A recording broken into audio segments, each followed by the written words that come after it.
The Home Guarantee Scheme is set to go live on the 1st of July. It's just around the corner. So today we're going to look at the risks, the pros, the cons of the scheme and everything you need to know. So if you're a first homer out there, join us and let's dive in. Jaden, starting from the top. Yeah, so the Home Guarantee Scheme, it's basically the rebranded First Home Loan Deposit Scheme that was launched a couple of years ago. It's being relaunched. So as a quick recap, the Home Guarantee Scheme is effectively where the government acts as your guarantor. You can get away with as little as a 5% deposit, plus sort of costs and stuff, and there's going to be 35,000 spots available on that scheme, up from 10,000 last year. So it can be really beneficial because pretty much it helps you get into the market much quicker. So on average, you can see there, it takes 11.5 years. And later in the video, we're going to break down if you're actually worth waiting those extra years to buy, or if it's worth sort of taking the risk in with the scheme. The big change though is some of the price caps. So this is pretty massive because we're seeing some big increases, almost 150 in some cases. So in Sydney, New South Wales, sort of Metro 900,000, Victoria 800, Queensland 700, WA 600, and South Australia 600, and ACT obviously a massive increase to 750. So it's giving you a lot more scope there, and also some risks of prices getting pushed up, which again we're going to come back to in a tick. The hard thing with this scheme is, like I said before, there's only 35,000 spots. We have seen them go pretty quick. The scheme starts on the 1st of July, so get in touch before you miss out. But really what we want to cover in this video, rather than sort of the meat and beans of the application process, what lenders are on it, etc., and how to apply, obviously through a mortgage broker as well, which we'd love to help you out with. We want to sort of go through some of the pros and cons and like the risks really, because we did get a comment to the last video from someone saying, well, think about the risk of not someone getting a 95% loan rather than having an 80% loan where you got a deposit. So fair point. Let's do that now. So yeah, like I said, the biggest difference is the property price caps. I guess the first criticism that this article goes into is that really, even with some of the expanded caps, in Sydney of 900,000, like I mentioned, the median house prices in some of those areas are over $1 million. So it's not quite keeping up with some of those caps, with some of the median house prices that are around there. Even in Brisbane, I'd imagine with this data, it could even be old.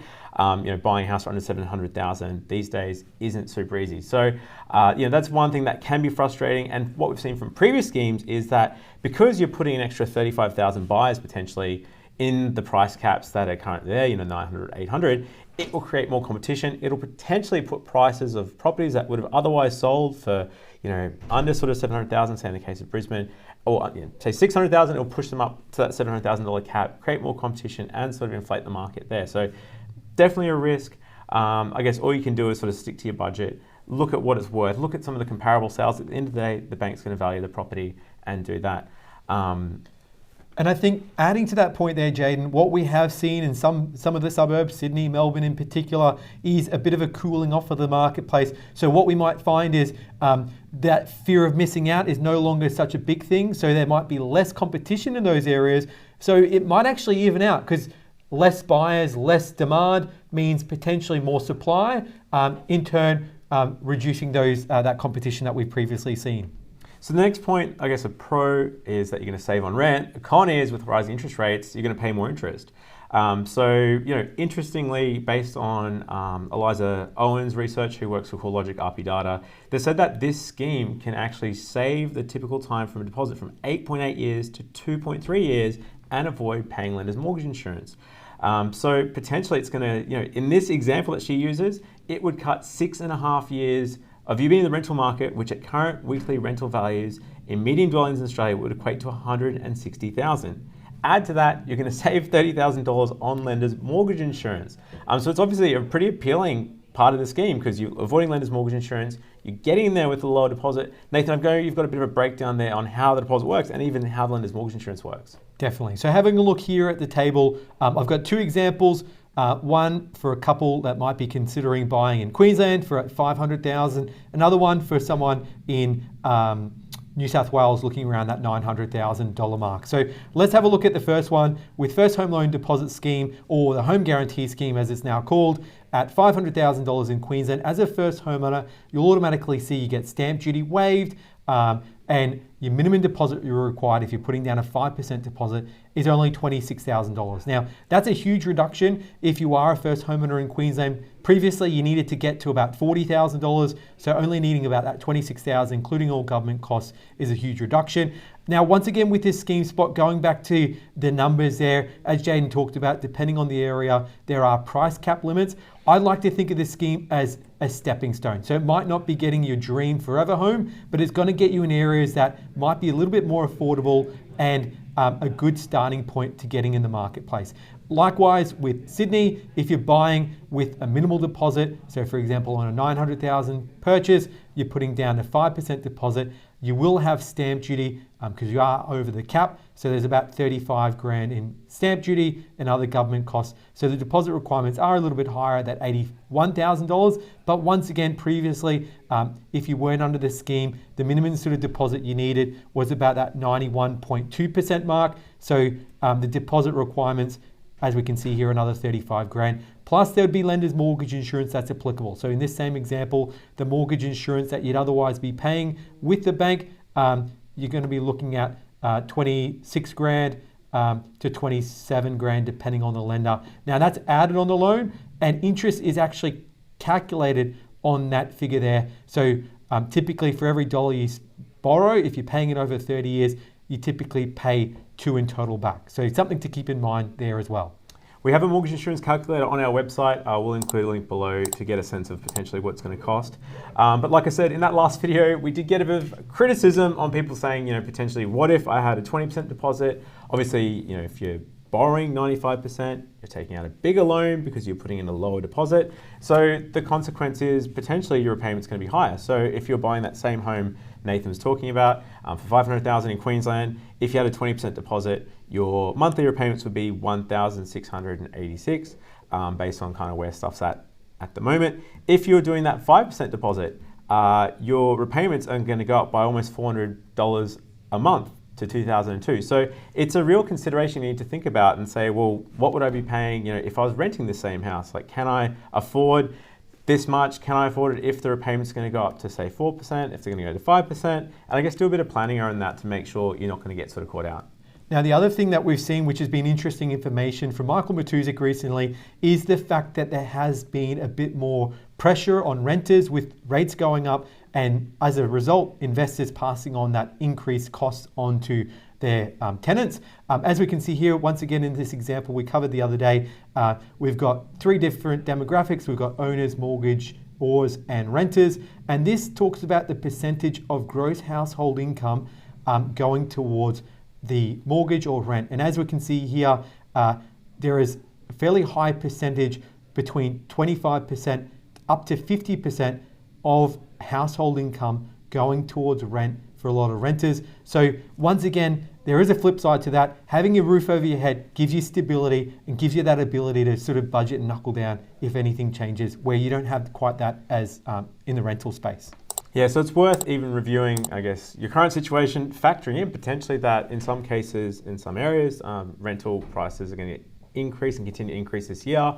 As been reported, potentially spikes up to 21% in those markets. So I think that's something to consider. But the next kind of point, and a stressor for first home buyers is, what about negative equity? What happens if the property market goes down? What's that going to mean for me? Because I potentially bought a home for $500,000, I owe $475, and then if it goes down to it's only worth $470, I have negative equity, which means my loan, my $475 loan, is actually higher than my property, which is now worth $470. We've got a couple of videos we've covered on this. I think the thing with the media, and even like you can see here in this article, talking very specifically about Sydney, Melbourne, very, very broad brush, not looking at sort of specific areas on there. I guess the good thing with a loan is, as you can see from our calculator here, you are progressively paying down the loan. In Australia, you're not allowed interest-only loans anymore. So if you have this loan for sort of 4, 5, 6 years, obviously it's going to reduce. Eliza Owen actually says, based on her research and everything else, it's unlikely that this is going to be as big an issue, because what they've said for basically historic performance, the first thing they say is CoreLogic's resale analysis shows owner-occupied, so properties people live in, have a hold period of 9 years. So it's unlikely a bunch of people are going to sell it in the short term. And based on historic performance in the Australian housing market, peak to trough, so declines, only lasts an average of 12 months. So pretty much, you might have to ride it out for 12 months, sort of worst case scenario. But if you're holding the property for a number of years, you're going to be fine. Interestingly, we have a bit of chart from Michael Matuzik looking at the Australian property market over the last over 100 years. And definitely property prices don't always go up. It's not a given, but there's some periods of time where it goes sideways and there's no real growth. That happened in 2010, 2014, in the 90s, and sort of throughout a couple of different periods. So again, if you're sort of assuming that it's going to go up forever and you're going to try and get in and out, then this probably isn't a great scheme for you. But if you're looking at property over the next sort of longer term, if you take into consideration the fact that your rent's going to potentially increase, it could be a good one to consider. I think the other thing to keep in mind here is that I think you're always going to need a roof over your head. Rental isn't exactly getting any cheaper. It's going up along with mortgage rates. There are things you can do. So in that example we talked about earlier, whereby you're buying in Queensland or New South Wales, in those two examples, let's say you're buying for $500,000, you've got a mortgage of $475,000. Well, in the same token, you can get a fixed rate at the moment in the 4.3s. Let's just even say at a 5%, where you're locking in for 2 years. You know exactly what your weekly or monthly repayments are, and you can sort of budget around it. You're not going to have any change in circumstances. You're not needing to save up for a deposit.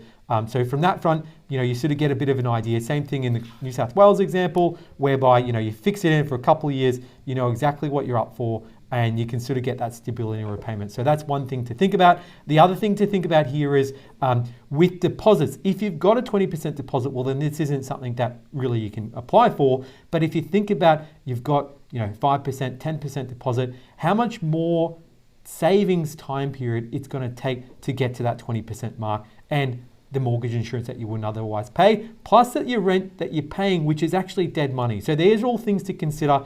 I don't think this scheme is right for everybody, but if it is something that you've been thinking of for a while, you've got your deposit there, you're sort of thinking of getting in the market, well, we always talk about time in the market rather than timing the market. So Jaden, did you have anything else to add here? Yeah, I think it's probably worth, if you're worried about the market, checking out a video we did recently with Simon Presley. We'll include in the comment below. He sort of takes a pretty good zoom out and talks about the sort of message of the minute, the things that the media is kind of blowing up about, and at the moment it's interest rates. And if you look sort of historically, even cast your mind back, remember when COVID happened, there's talks about the property market crashing and come off 20 to 30%. It didn't. The credit and building boom, that sort of happened, and things, and things did slow down at that point. But if you're kind of holding it long term, it's fine, and it's sort of gone back in time, all the way back to sort of recessions in the 70s. So I think it's always trying to take a bit of perspective on that stuff as well.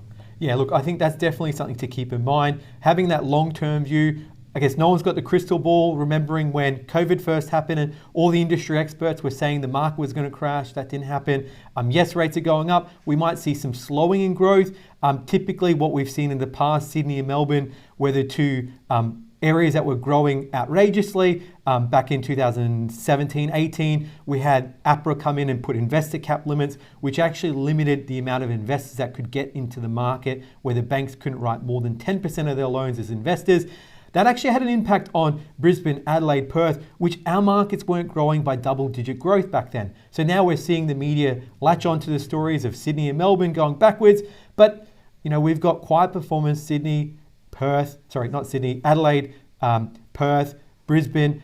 We're still seeing pretty good inquiries coming from there and people still wanting to do things. So once again, it's, I guess, what the media can sensationalize. Here at Hunter Galloway, we help with home buyers right across Australia. So if you're needing assistance with any of these details, understanding if you qualify for this scheme, because there's income cap limits, there's obviously price cap limits, there's a number of things that you need to be aware of to get under that scheme, hit us up. Give us a call or visit our website at huntergalloway.com.au. Hit our free assessment tool. We can help you understand your options and look into whether you qualify for a loan or not. We're based in Brisbane. We deal with people Australia-wide. So why not give us a call today, 1300 088 065, or visit us on our website at huntergalloway.com.au and hit the free assessment tool. We'd love to chat. Jade and I both work here and we'll be more than happy to help you out. So thanks very much, guys, for watching us today.